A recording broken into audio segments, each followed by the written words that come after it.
battleship foundered.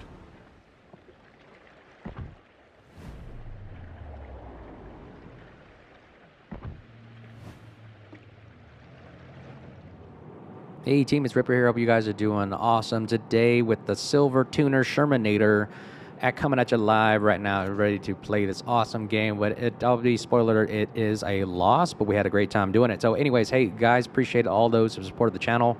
We are growing like a wildfire. We're aiming for 600 subscribers now. We just hit 500 just recently. We can't thank you enough. Like, subscribe, bell button below if you'd love to support the channel, like what we're doing here. Like, dislike, whatever you do. Anything that we can do to have constructive criticism, learn something from it, and get better at the same time. So this is the silver version of the, look at that camo, gleaming in the sun, silverback. Nice. The Sherman, or the USS Forrest Sherman, that is.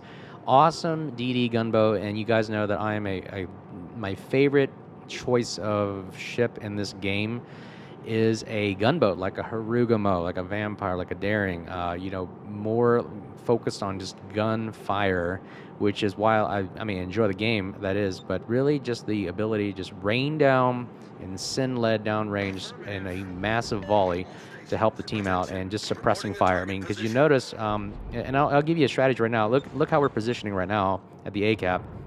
I don't have to go in. You don't win games by, you know, going in and capping first. You win games by who's the last to survive and who can hold the most caps at the end of the game, not at the beginning. So what we do here is we really just spot for the team. We send torps, and I'll show these torps, which only got 2 per side here, actually do make a difference. And you'll see later in the game that, man, these things actually do pack a punch and are effective if you know how to use them and use them often.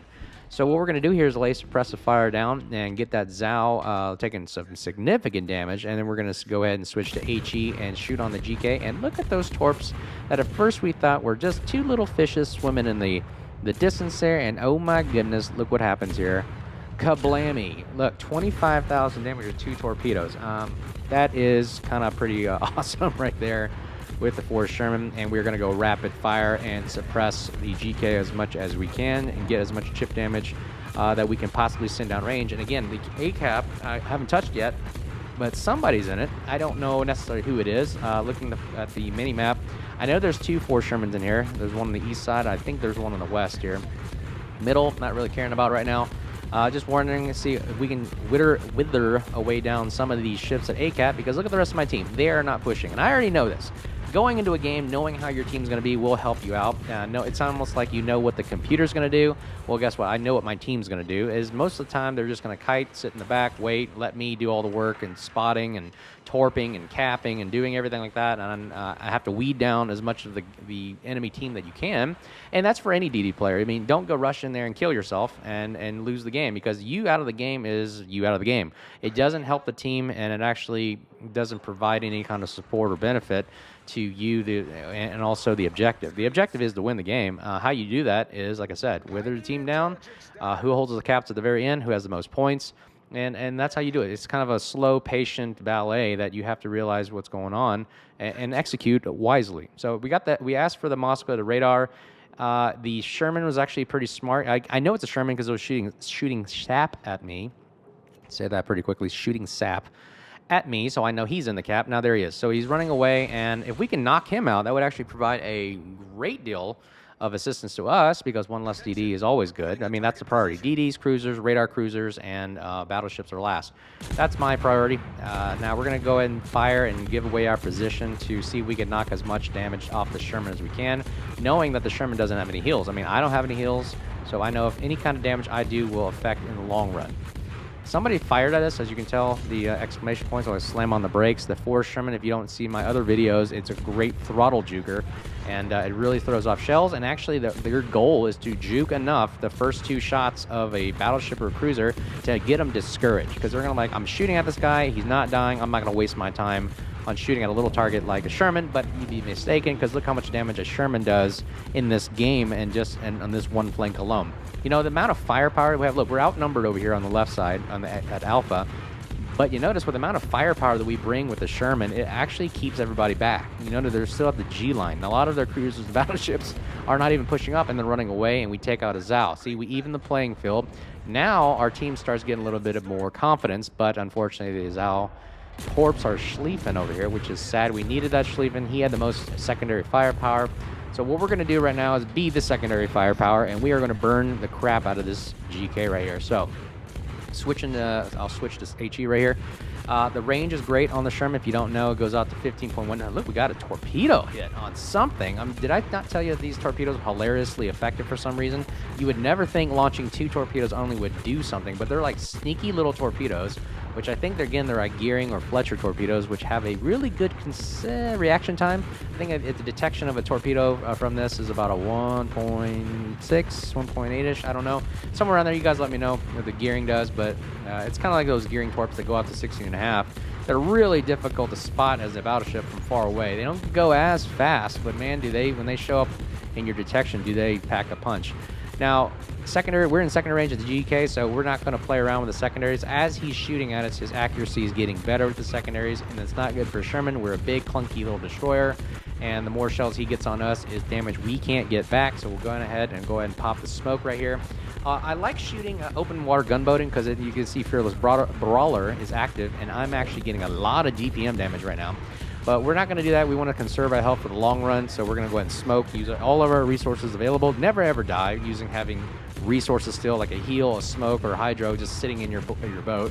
Use them and to keep yourself alive, because like I said, at the end of the day, whoever is the last one alive usually wins. So let's see if we can stay alive.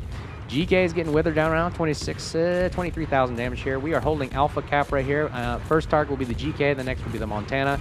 My goal is to try to get Confederate here with Halsey. If you don't know, the Confederate perk of Halsey allows you to get a minus, I think, 8 or 10%, something like that, reload, so it makes our guns shoot even faster. There's some ridiculous YouTube videos out there with Flamu and some other guys shooting a 0.7 second reload on a Sherman, which is hilarious. And that's my goal, to do that in every game, and you'll see as the damage racks up why I'm trying to do that. To get Confederate, I believe you got to get about 4 or more ships inflicting at least some half damage or something like that. I don't know. I just know you got to inflict a lot of damage on at least 4 more ships. So we're going to try to do that. And you can achieve that easily with HE, spamming, burning, and Sherman, a DPM. You can do it. Even shooting a destroyer, knocking out a destroyer like this right here, it's all about ratios. So if you can knock a ratio of a destroyer down, that's a big benefit to you. Napoli, one of the hardest cruisers out there to kill.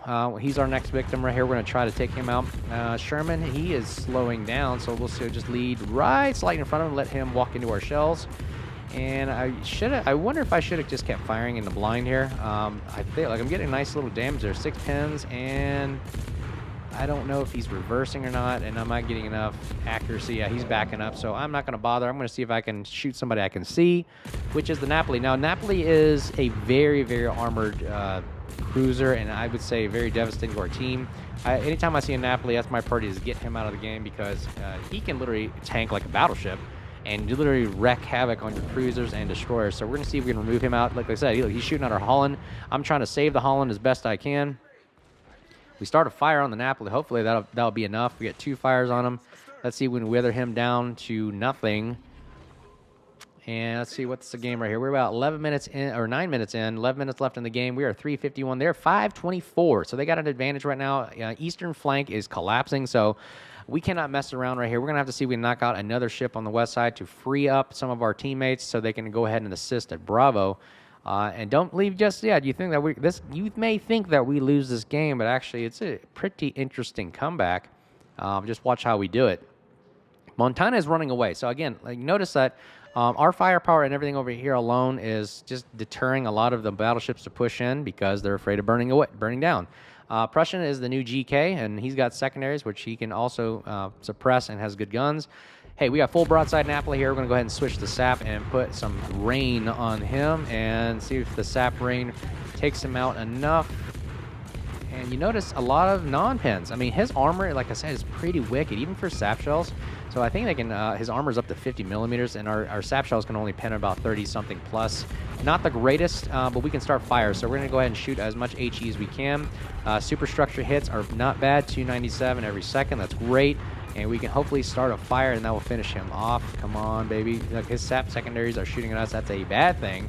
We do not want to have, oh, look at that, 6 sap secondary shells coming at us, and we don't want any of those to take away any of our precious damage. And thank goodness Prussian has the situational awareness to look at him and take him down. We are now withered down to 7K health. Ooh, 6,000, man. Those things really do. Like I said, that Napoli is disgusting. Something that you want to keep in mind if you do see one push in, you need to remove him from the battlefield as soon as possible. So what's the plan right here? So we've lost Charlie. We're gonna hopefully our B team at Salem can take on the Yamato or the Slava and hold off the Holland. We're going to push in forward and see if we can remove either the Montana or the Sherman. Again, I use the hydro on the Sherman, which is 5-kilometer hydro range for detection of ships, and I believe 3 for torpedoes, giving us a lot of situational awareness to know where those torps are at. I knew the Napoli had torps, so I'm always cautious about, hey, when you are now, the majority of cruisers these days come packed with beautiful torpedoes, so you always got to know everybody's susceptible to shooting at you with torps nowadays. So keep your head on a swivel, keep that hydro up, always keep your eye in front of you and also on the detection, the torpedo detection indicator. Pushing in right now, we got the Holland is at Bravo running away. Sherman is, I believe, I don't think he's going to push. I think he's going to probably run away, so we're going to go ahead and press and go towards the Montana. And like I said, Holland is torping our Salem. We lost Bravo right there. So we're going to hopefully rely on our Zal to maintain the center at Bravo capping or spotting. And there is the Forrest Sherman right there. He pops up right now. Let's go and get that front gun firing at him. He's popped smoke and did not get a shot off on us fast enough. That little front gun up front, that gunner up there deserves a medal for taking out the Sherman and getting us the advantage. We are not going to go to a full reverse stop right here. Pop smoke, and hopefully these shells do not hit. There we go. Good dispersion right there. We get Witherer popped right there. And we're going to go ahead and pop the damage con because we need that either steering or maneuverability to help us dodge and juke these shells that if he does fire. I want my ship working at max capacity here. We only got 1,400 left. Let's see if we can wither this guy down. Hopefully he doesn't realize that we are reversing. Looks like we're just kind of sitting there moving back and forth, back and forth. And if he's wise, he would not shoot. But I believe this Montana takes a shot at us. He does. Full throttle forward, get out of the way of the shells, turn left, and thank God we juked those, and now we get to free damage for about 20 seconds right here. Let's see if we can wither this Montana down as much as we can. Start another fire. Did I tell you this thing starts fires? It is a match starter. It is awesome. We're going to see if this Montana will actually keep visible, but he goes off detection as well. Hopefully we're going to get Confederate here, but we're only at 200,000. That's not bad. Oh, he fires again, and I back up into it, and one shell gets us. Thank goodness we have the damage con. Put out that fire right away. Oh my goodness, we have Holland Torp. Slam on the brakes, slam on the brakes. Whoa. That was about 10-foot clearance right there. Thank goodness we got out of that. Hide the hydro up. That's exactly why we have to have the hydro for situational awareness. And now we are going to get out of this area. It is too dangerous for us to sit in the smoke magnet. And Montana takes out the Slava. We are now actually almost neck and neck here, guys. 3 versus 4 with 500 points down. Can we make a comeback here? You got to do it one at a time. So methodically, I'm thinking, hey, let's see if we can take down the Montana again with a fire. But unfortunately, he goes undetected. So let's go to Bravo. Now, I am detected right now, located. If you can notice right there in the middle or top middle section of my HUD, I'm located, which means Holland has RDF or RPF, whatever you want to call it, radio location finder, and he launches torps at the location where he thinks I'm at in the smoke. I'm going to leave that smoke there as kind of like counterintelligence to let them, think I'm there when I'm actually running away. I'm going to keep my distance. My detection, if you notice, my build is 7.2. So I did not build for concealment.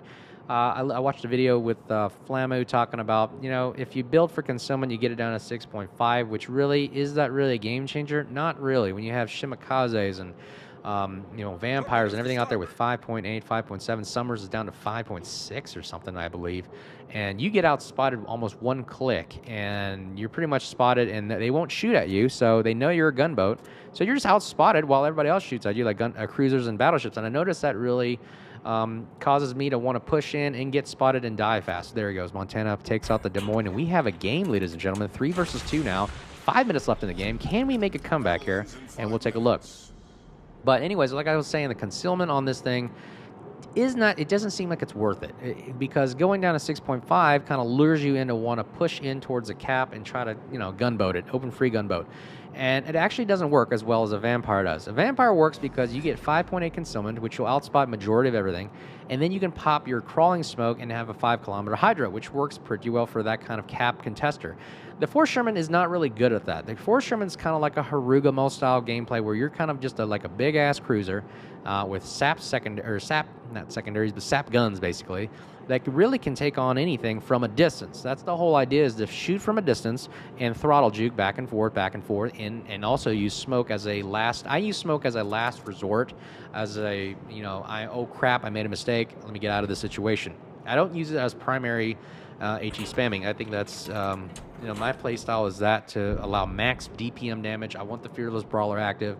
I want people to shoot at me, because people shooting at me means they're not shooting at my friends. So you notice my potential damage is up to 772. That's not the greatest. You can get this thing up to 2 million potential damage, but not many people are shooting at me, which I don't want them to do, because lucky shots do. Now, watch me launch those torpedoes right there. These two lucky little fishes right here are on their way on a secret mission to win the game. Let's see if this works. I don't know what this Montana was thinking, honestly. They're ahead by, what, for 300-something points. I don't know why he even wanted to push back in. Maybe he was overzealous, or maybe he thought he had a lot of confidence on taking the Zao. He didn't think I was in here the game anymore. Maybe I thought I was running away. But he actually keeps going, and his team isn't telling him to run away. But look at this. The Montana, as you can see the minimap, he is turning. His indicator, his course indicator, is turning back in. And that's a good thing for my torpedoes, because if he turns and speeds up, these fishes look like they may have a nice dinner date with a Monty. And these guys look like they're going true here. Let's go, ladies and gentlemen. Let's pray for rain. Will these things hit? Are we going to get a nice shot right here? Come on, let's push us over 230,000 damage. Will we get both of them? Oh, and two of them on the nose. We get high caliber, not Confederate. I think that's high caliber zone. Man, I thought Confederate comes first. Thank goodness the Zao had torpedoes. Look at that, guys. We have literally withered down the whole entire team to one destroyer left. And I won't bore you. We don't win. Holland does a smart job of running away. But that was a fun game. My goodness. 235,000 damage, 5 torpedo hits with only 2 tubes on each side. That is redonkulous. I think, like I said, never ever underestimate, the power of what you have available to you. Just even though you only have 2, those 2 really packed a punch. And, really had a fun game in racking up the damage. But anyways, guys, I'll end it right here. I'll fast forward to the end of the video. Hope you guys like the video. Let me know what you think. Like, subscribe, bell button below. We're on our way to 600 subscribers, and we can't thank you guys enough. Comment on whatever you think we could do better here, what you like, what you disliked, anything that we could do to improve. And again, we appreciate all the support. And until next time, hope you guys enjoy the video, and we'll talk to you soon. Be safe. Cheers.